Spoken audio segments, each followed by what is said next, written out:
नमस्कार दोस्तों, स्वागत है आपका the right way education channel के ऊपर। देखिए, हमने ये जो सीरीज़ स्टार्ट कर रखी है संविधान सभा के गठन के बारे में, इसका जो फर्स्ट लेक्चर है वो हमने कल अपलोड कर दिया था। आशा करता हूँ कि आपको समझ में आया होगा। उसी को कंटिन्यू करते हुए आज हम अध्याय सेकंड पढ़ेंगे, संविधान के स्रोत।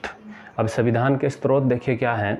जब हमारा संविधान बनना स्टार्ट हुआ तो उस टाइम उसके अंदर जो प्रावधान है, यहाँ की जनता है उनके ऊपर जो कानून है, उनके लिए एक बड़ा संविधान रेडी करना था।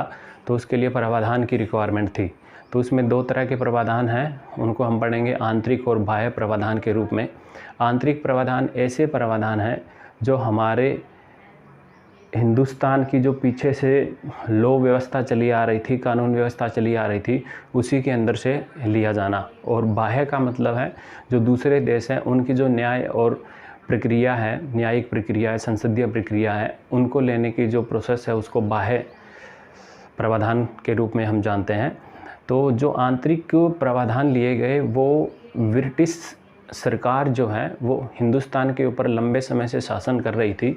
तो वो 1935 के अंदर एक भारत शासन अधिनियम लेके आए, यानी एक ऐसी कानून व्यवस्था लेके आए 1935 के अंदर।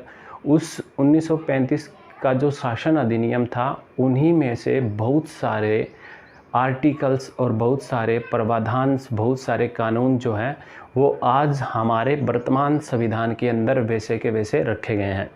ऐसा माना जाता है कि हमारे संविधान के जो आर्टिकल्स 395 हैं, उनमें से लगभग 250 के करीब, 250 के करीब जो अनुच्छेद हैं, आर्टिकल्स हैं, वो 1935 के अधिनियम से सीधे के सीधे उठा लिए हैं। तो हमें वो सारे के सारे 235 अनुच्छेद याद रखने की ज़रूरत नहीं है।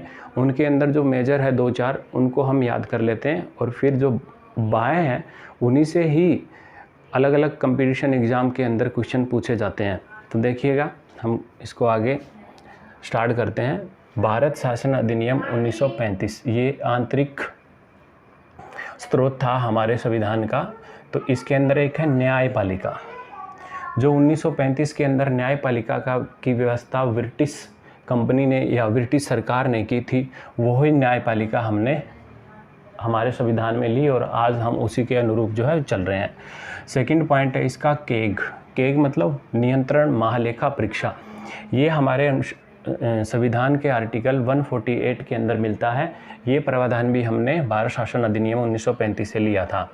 लोक सेवा आयोग। लोक सेवा आयोग यानी जो यूपीएससी की परीक्षा होती है, जिसमें आईएएस, आईपीएस, आईआरएस के जो पद चुने जाते हैं, ये व्यवस्था भी हमने 1935 के भारत शासन अधिनियम से लिया है। तो इसमें से हम कह सकते हैं कि 395 जो अनुच्छेद है वर्तमान संविधान में, उनमें से लगभग 250 अनुच्छेद हमने भारत शासन अधिनियम 1935 से लिए हैं। इसके बाद आते हैं हम ब्रिटेन से। तो देखिए, ब्रिटेन जो है वो काफ़ी लंबे समय तक हमारे हिंदुस्तान के ऊपर उसने राज किया। तो बहुत सारी जो न्यायिक और प्रशासन की जो व्यवस्थाएं हैं वो काफ़ी सारी संसदीय है या मंत्रिमंडलीय है, वो सारी की सारी व्यवस्थाएं हमने ब्रिटेन से ली है। तो उनके अंदर जो मेन है वो हम देख लेते हैं। देखिए, ब्रिटेन से क्या लिया गया, संसदीय व्यवस्था ली गई। संसदीय व्यवस्था का मतलब मंत्रिमंडल होगा, प्रधानमंत्री होगा, कुछ मंत्री होंगे। ये व्यवस्था हमने कहाँ से ली है, ब्रिटेन से। संसद विशेषाधिकार।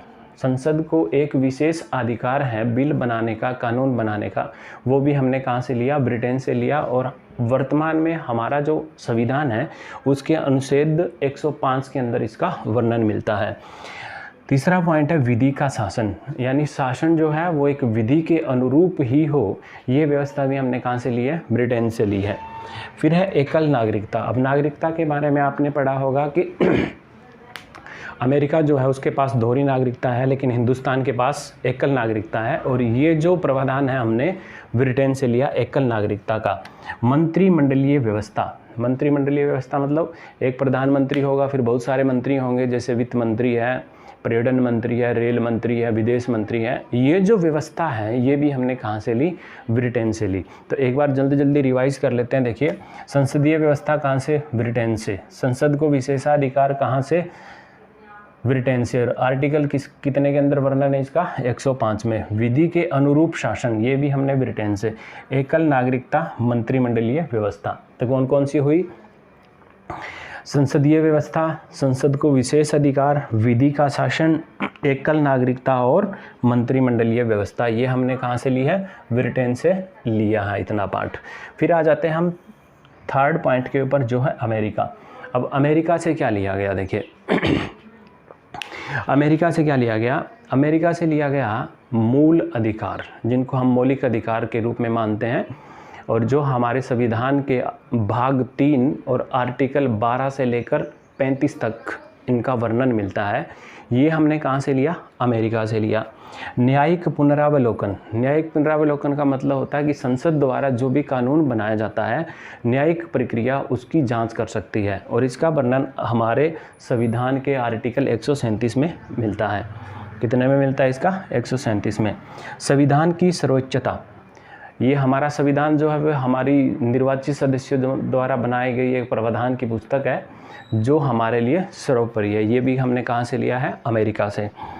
निर्वाचित राष्ट्रपति, राष्ट्रपति का निर्वाचन, यानी अभी जो प्रेजेंट टाइम के अंदर अमेरिका के राष्ट्रपति है जो बाइडेन, उनसे पहले जो थे जिसको राजस्थान के अंदर भूरिया ताऊ कहा जाता था, वो वाली व्यवस्था भी जो है हमने कहाँ से ली है? वो भी हमने अमेरिका से ली है। महाभियोग, महाभियोग मतलब किसी भी राष्ट्रपति के विरुद्ध अगर वो संविधान के प्रावधानों के अनुरूप कार्य नहीं करता है तो उसके खिलाफ महाभियोग की प्रक्रिया जो है वो चलाई जाती है, और ये भी हमने कहाँ से लिया है? ये भी अमेरिका से लिया है, और इसका जो वर्णन है प्रेजेंट संविधान के अनुच्छेद 61 में इसका उल्लेख मिलता है।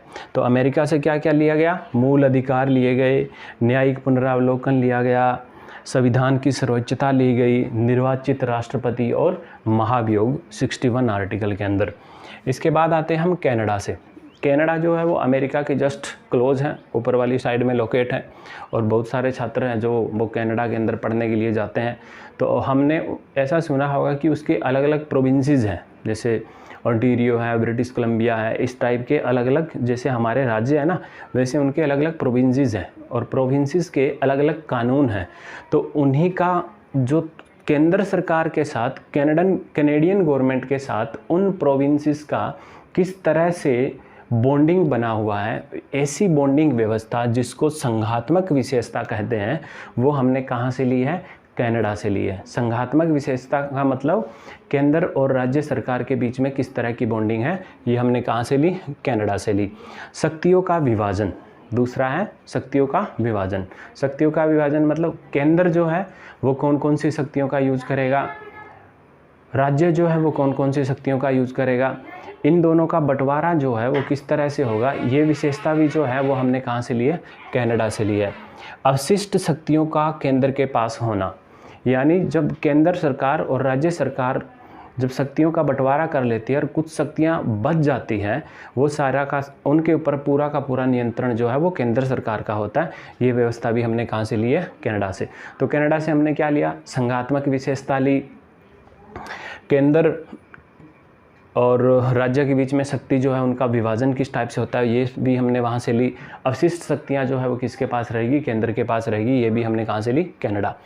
इसके बाद है आयरलैंड, 5वां पॉइंट। आयरलैंड से एक बहुत बार क्वेश्चन पूछा जाता है, नीति निर्देशक तत्व। आयरलैंड से क्या पूछा जाता है? राज्य के नीति निर्देशक तत्व। ये जो प्रावधान है ये हमने कहाँ से लिया? कनाडा से। यानी जब कानून बनता है तो उसमें कोई भी नीति बनती है, कानून बनता है, तो वो राज्य जो है किस नीति से उसका निर्देशन करेगा, वो जो प्रावधान है वो हमने कहाँ से लिया? आयरलैंड से लिया। राज्यसभा में मनोनयन, राज्यसभा में मनोनयन, तो हमने देखा होगा कि सचिन तेंदुलकर जो है वो राज्यसभा के सदस्य रहे हैं, रेखा है वो भी राज्यसभा की सदस्य रही हैं। हमारे हिसार से जो एक व्यक्ति है, नाम नहीं लेना चाहूँगा मैं उनका, वो भी राज्यसभा के अंदर सदस्य हैं। तो ऐसे सदस्यों का चयन जो एक विशिष्ट ख्याति रखते हैं, ऐसे सदस्यों का चयन राष्ट्रपति द्वारा राज्यसभा में किया जाता है। और हिंदुस्तान में ऐसे कितने सदस्य हैं? 12 सदस्य होते हैं हर बार, जिनका राष्ट्रपति चयन करता है राज्यसभा के लिए। तो ये व्यवस्था जो है वो भी हमने कहाँ से ली? आयरलैंड से ली। तो राज्य के नीति निर्देशक तत्व ये भी हमने आयरलैंड से ली, और राष्ट्रपति द्वारा 12 सदस्यों का राज्यसभा में मनोनयन जो है वो भी हमने कहाँ से लिया, आयरलैंड से लिया। ये 12 सदस्यों का मनोनयन जो है ये कोई आम आदमी, इनको मनोनीत नहीं किया जाता कि आम आदमी को मनोनीत कर दिया जाए।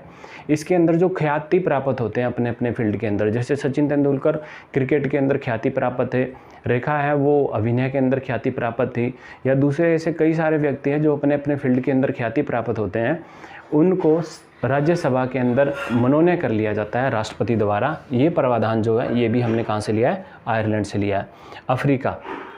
अफ्रीका, साउथ अफ्रीका का नाम सभी जानते होंगे, साउथ अफ्रीका। तो साउथ अफ्रीका से हमने क्या लिया, संविधान के अंदर संशोधन, संविधान में संशोधन। क्योंकि उस टाइम जो है देखिए संविधान जब बन रहा था तो उस टाइम इंटरनेट जैसी कोई प्रक्रिया नहीं थी, इंटरनेट बाद में आया। तो अब इंटरनेट का यूज जो है इसके ऊपर जैसे पोस्ट डाली जाती है, तो इनको भी कंट्रोल करने के लिए हमें ऐसा महसूस हुआ कि संविधान के अंदर इसकी कोई कानूनी प्रक्रिया हो जिससे लोग उसी टाइप से इसका लोग जो है यूज़ कर सके। तो इसको संविधान के आर्टिकल के अंदर डालने के लिए हमें क्या करना पड़ेगा, संशोधन करना पड़ेगा। तो ये जो संशोधन की प्रक्रिया है ये कहाँ से ली गई, ये अफ्रीका से ली गई। और हमारे वर्तमान के संविधान में 368, याद रखेंगे आप कितना, 368 अनुच्छेद जो है उसके अनुसार हम संविधान के अंदर संशोधन कर सकते हैं। तो 368 को याद करने के लिए क्या हम ऐसे याद रखेंगे, क्योंकि साउथ अफ्रीका का जो क्रिकेट प्लेयर है एवी डिविलियर वो 360 डिग्री पे क्या करता है, शॉट लगाता है।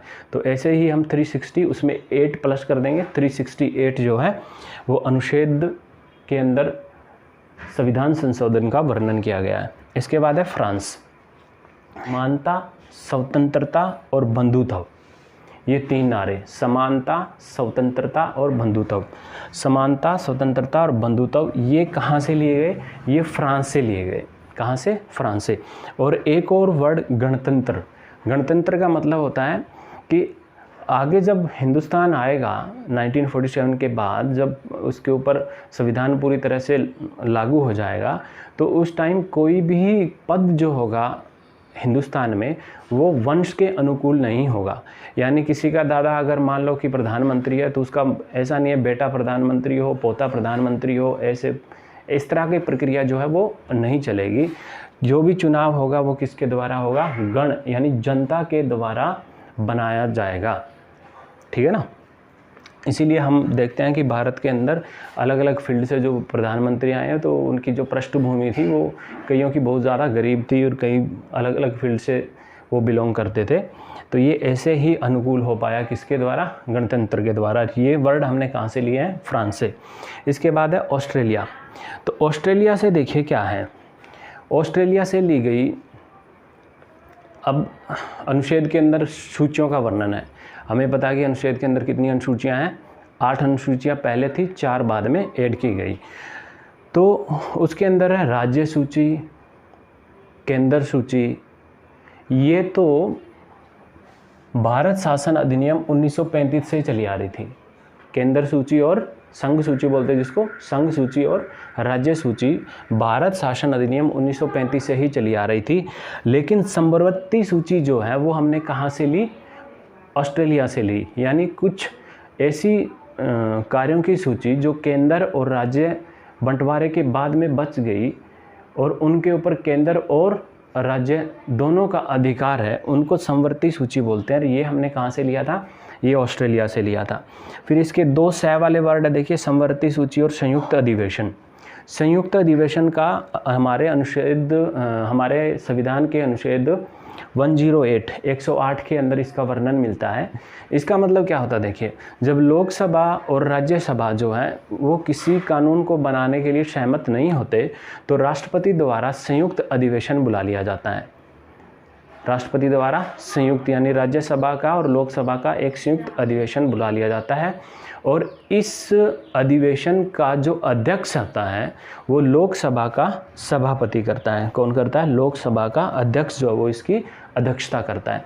तो याद रखिएगा, इम्पोर्टेंट है, संयुक्त अधिवेशन का वर्णन हमारे संविधान के आर्टिकल 108 के अंदर वर्णन है। और संयुक्त अधिवेशन जो है बुलाया जाता है राष्ट्रपति द्वारा और इसकी अध्यक्षता की जाती है लोकसभा अध्यक्ष द्वारा। इम्पोर्टेंट है, याद रखिए।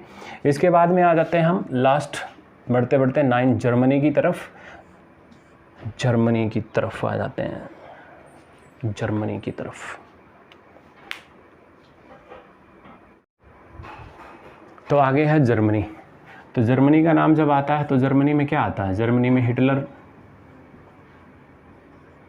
हिटलर का नाम सामने आता है। और हिटलर जब तक था तब तक वहाँ पे क्या था? आपातकालीन की स्थिति थी। तो ये आपातकाल वर्ड जो है ये नहीं लिया गया है जर्मनी से। आपातकाल के दौरान कौन कौन से मूल अधिकार जो है एक व्यक्ति को प्राप्त होंगे, ये व्यवस्था कहाँ से ली गई? जर्मन से ली गई। तो कौन सी व्यवस्था? आपातकाल के अंदर मूल अधिकारों का प्रयोग जो है वो कहाँ से लिया गया? जर्मनी के अंदर। ये ध्यान में रखिए कि आपातकाल वर्ड है ये नहीं लिया गया है। आपातकाल के दौरान जो मूल अधिकारों का प्रयोग करता है एक नागरिक, उसका जो वर्णन है वो कहाँ से लिया गया? वो जर्मन से लिया गया। फिर है रूस, रशिया। लास्ट में हमारा मित्र देश है, तो इससे भी कुछ प्रावधान लेने की ज़रूरत थी, क्योंकि जिस टाइम संविधान बन के तैयार हुआ तो उस टाइम कोई भी प्रावधान ऐसा नहीं था जो रशिया से लिया गया हो। बाद में 42वां संविधान संशोधन हुआ 1976 के अंदर। कौन सा संविधान संशोधन? 42वां संविधान संशोधन हुआ 1976 के अंदर, जिसको मिनी कॉन्स्टिट्यूशन भी बोलते हैं। वहाँ पर मौलिक कर्तव्य जो है वो एक नया प्रावधान हमारे संविधान के अंदर डाला गया, जो कहाँ से लिया गया था? रशिया से लिया गया था। तो आशा करता हूँ कि समझ में आया होगा। नेक्स्ट वीडियो हम जल्दी डालते हैं।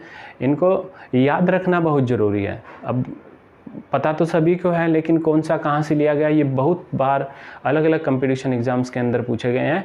तो आप इस वीडियो को 2-3 बार देखिए। आशा करता हूँ कि आपको समझ में आया होगा। लिख के देखिए, कॉपी रखिए, पेन रखिए, राइट करिए इनको, और एक अच्छी सी टेबल बना के एक साइड के अंदर आप जहाँ से लिया गया है स्रोत लिखिए, दूसरी साइड के अंदर आप कौन कौन से प्रावधान हैं उनको लिखिए। आशा करता हूँ कि जल्दी ही आपको समझ में आएगा, याद रहेगा। धन्यवाद।